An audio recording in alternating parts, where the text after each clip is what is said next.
Muito bem, meus caros. Muito bom dia. Quase boa tarde. Quando a gente terminar de conversar hoje, já estará passando do meio-dia. Imperdoável, não é? Imperdoável um trabalhador brasileiro começar a trabalhar, dar o seu primeiro passo no rumo do progresso nacional às 11h45 da manhã. Isso é um crime, meu Deus do céu. Como é que pode permitir que uma pessoa assim continue vivendo? É ou não é? Muito bem, muito bem. Espero que vocês tenham passado um ótimo final de semana, meus caros. Um ótimo final de semana. Bom, hoje eu queria falar com vocês, vou falar com vocês sobre uma questão que eu acho que é das mais interessantes. Por quê? Porque ela sempre aconteceu em literatura, né? E continua acontecendo. Eu me lembro a primeira vez que eu li. Não, a primeira vez não que eu li, porque eu era muito menino, eu não tinha essa sensibilidade. Mas na segunda vez em que eu li Madame Bovary, do Gustave Flaubert, o que foi que mais me chamou a atenção naquele romance? Qual foi o aspecto do romance que mais me instigou? Né?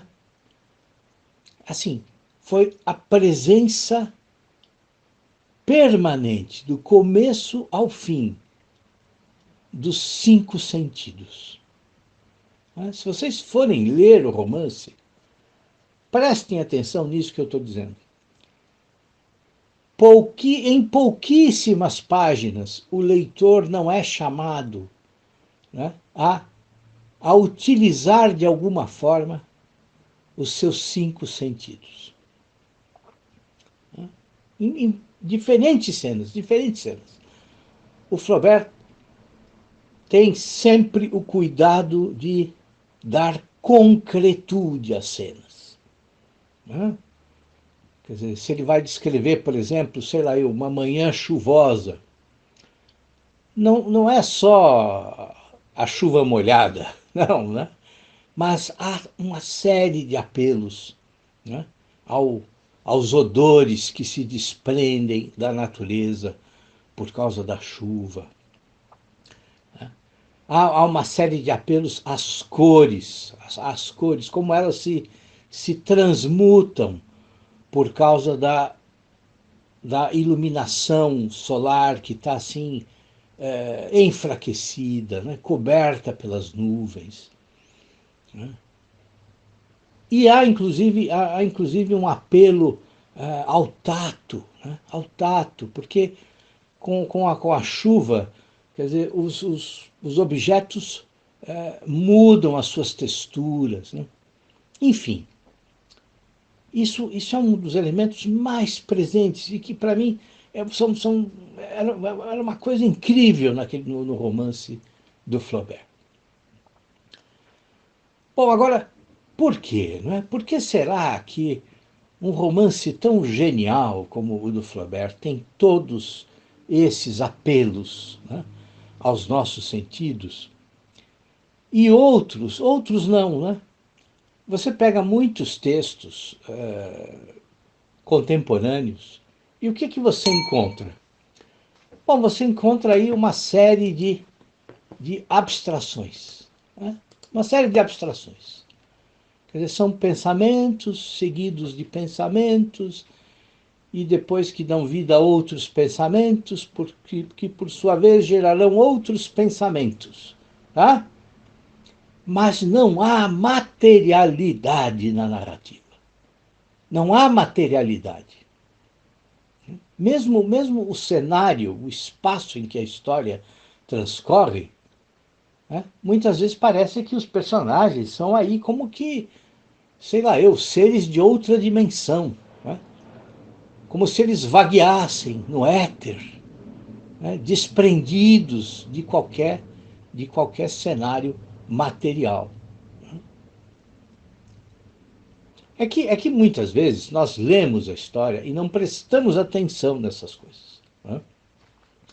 Mas a verdade é essa, a verdade é que muitos livros contemporâneos, muitos trabalhos de ficção contemporâneos, falta a eles materialidade, né? Bom, eu não sei se vocês conhecem a Flannery O'Connor, né? Bom, a Flannery O'Connor é uma excelente escritora norte-americana, né? E todos os trabalhos dela, o trabalho dela é relativamente pequeno, mas todos os contos estão traduzidos, né? As novelas também. O que está faltando traduzir para nós são as cartas, que tem cartas incríveis, e os ensaios, que são geniais alguns ensaios, tá? Bom, a Flannery tem um ensaio dela chamado The Nature and Aim of Fiction, né? E, e nesse ensaio ela comenta sobre essa questão das narrativas que são apenas formadas por conjuntos de abstrações, né? E o que ela diz? Ela diz que os escritores, principalmente os novatos, né, eles esquecem que a natureza da literatura ela está determinada, em grande medida, pela natureza do nosso aparato perceptivo. Ou seja, o que isso quer dizer? Quer dizer, meus caros, que assim, por onde começa a nossa capacidade de conhecer? Por onde começa? A nossa espécie ela é dotada do poder de telepatia, por exemplo, né? Você nasce e já começa a agir como um telepata que recebe todas as informações por ondas mentais dos seus pais? Não, né? Assim, começa pelos cinco sentidos, né? Começa pelos cinco sentidos. Aliás, o Karl Marx, né, tem uma frase, não me lembro de onde é essa frase dele, mas que assim, eu acho que é uma das poucas coisas em que ele acertou, né? O Marx diz o que? Ele diz: a educação dos cinco sentidos é tarefa da vida inteira. Claro, né? É perfeito. Por quê? Porque assim, a cada nova experiência que nós temos, né, a educação dos nossos cinco sentidos se renova, né? Se renova, se modifica, né? Cresce, melhora, se aprimora, né? Por quê? Porque nós vamos acumulando, né, experiências novas à nossa personalidade. Através do quê? Dos cinco sentidos. Então vejam, o escritor, quando ele vai escrever, quer dizer, veja, se o conhecimento humano começa nos sentidos, por onde começa o trabalho do escritor? Não tem jeito, meus caros. Tem que começar pela percepção humana. O escritor precisa apelar aos sentidos dele e dos seus leitores, se ele quiser construir uma história que seja visível, que seja compreensível, que seja notável, né? Que seja observável. Quer dizer, ele tem que apelar aos sentidos e não pode ficar fazendo só abstrações. Agora, para a grande maioria dos escritores, principalmente dos novos, né? Quer dizer, é muito mais fácil você ficar aí enunciando ideias abstratas, né?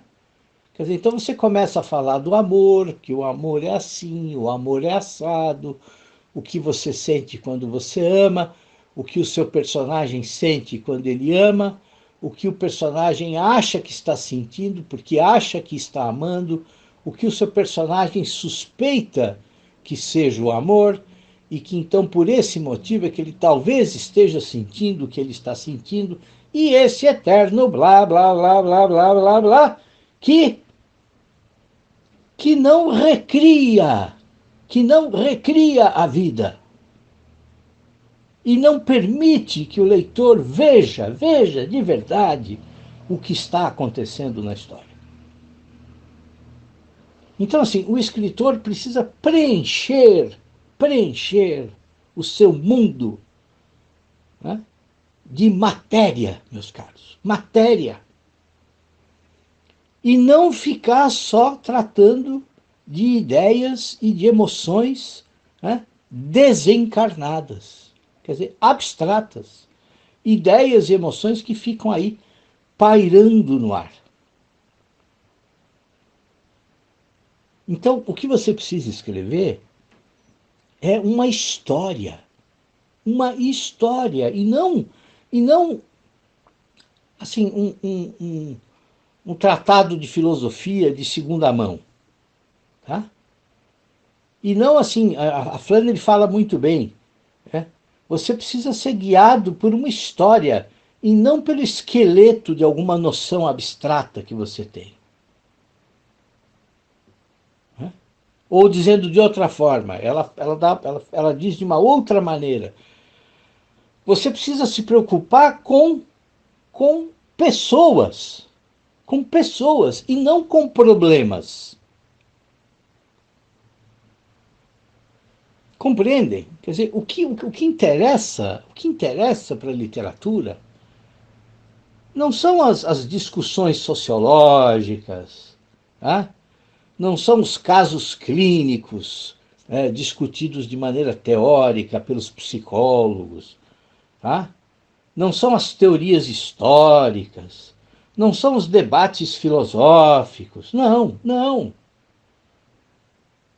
Quer dizer, o que interessa é o detalhe concreto da vida. Porque é o detalhe concreto da vida que torna real o mistério da nossa posição na existência. É o que eu sempre falo para vocês. O que interessa é o drama, a complexidade do drama humano.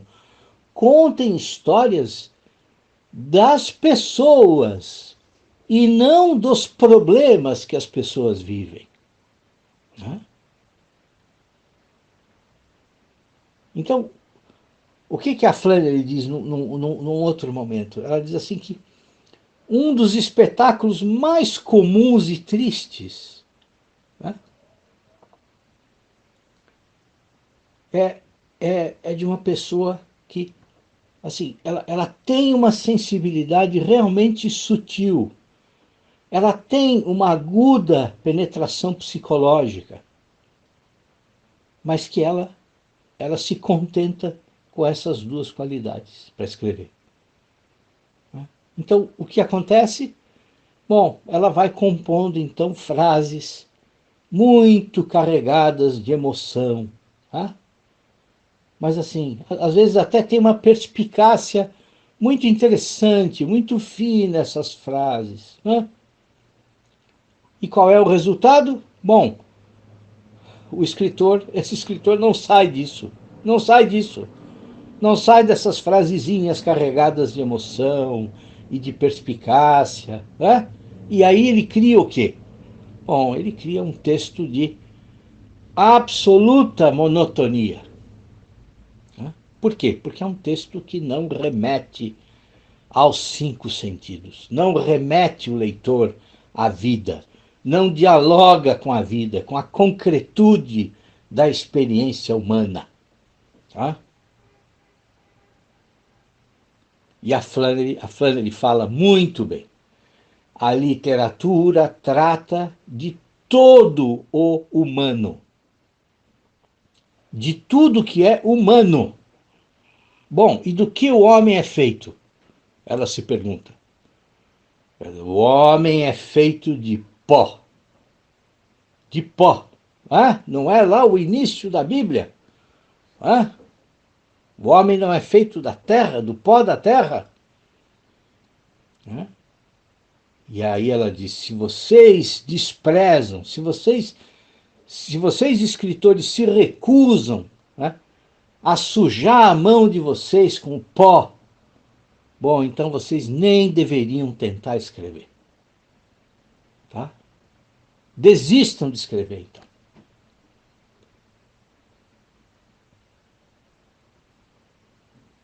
Então, vejam, e ela está certíssima, porque o que é um romance em que não há nenhum ponto concreto em que o leitor possa se apegar?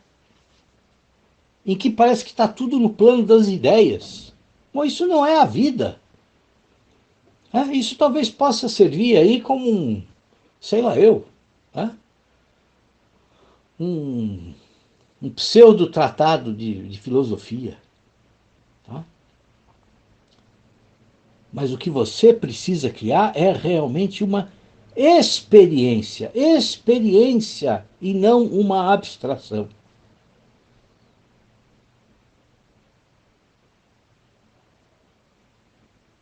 Aliás, é por isso que o Anton Chekhov sempre dizia, né?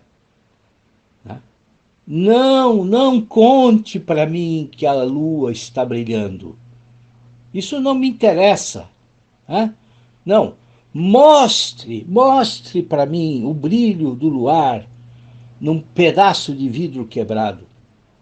É isso que eu quero ver. Percebem? Percebem a diferença? Não basta, meus caros, vocês ficarem no plano da abstração. Vocês precisam mostrar a vida acontecendo. Tá? Tudo bem, a literatura é uma arte narrativa. Claro, a literatura é uma arte narrativa. A ficção é uma arte narrativa. Mas ela só pode existir se ela permanecer firmemente ligada à razão pela qual existe, pela qual ela existe. E qual é a razão da arte narrativa existir, meus caros? Qual é a razão? É o homem, é o ser humano, é a vida. Essa é a grande questão. É disso que vocês precisam tratar. Da vida, da vida. Ah, há um trecho há um trecho do Joseph Conrad, um prefácio do Joseph Conrad, no romance O Negro do Narcissus, em que o Conrad diz que o objetivo dele como escritor era fazer a máxima justiça possível, né, em relação ao universo visível. Né? Que era isso que ele queria. Render a máxima justiça possível ao universo visível. Né? E é isso que a Flannery... Então vejam, três grandes escritores. Três escritores geniais que vocês deveriam ler. Né? Flaubert, Conrad, Flannery. E os três seguem exatamente na mesma linha. Na mesma linha. Escritores de períodos diferentes, de estilos diferentes, de influências completamente diferentes. Então, quer dizer, fiquem hoje com essa lição. Né? Quer dizer, o que a Flannery dizia, né? A literatura é, em grande parte, uma arte da encarnação. Encarnação. É na carne, na vida concreta das pessoas que a literatura acontece. E não no plano das ideias. Tá certo? Muito bem, meus caros. Um grande abraço para vocês, viu? Até amanhã, se Deus quiser. Tudo de bom.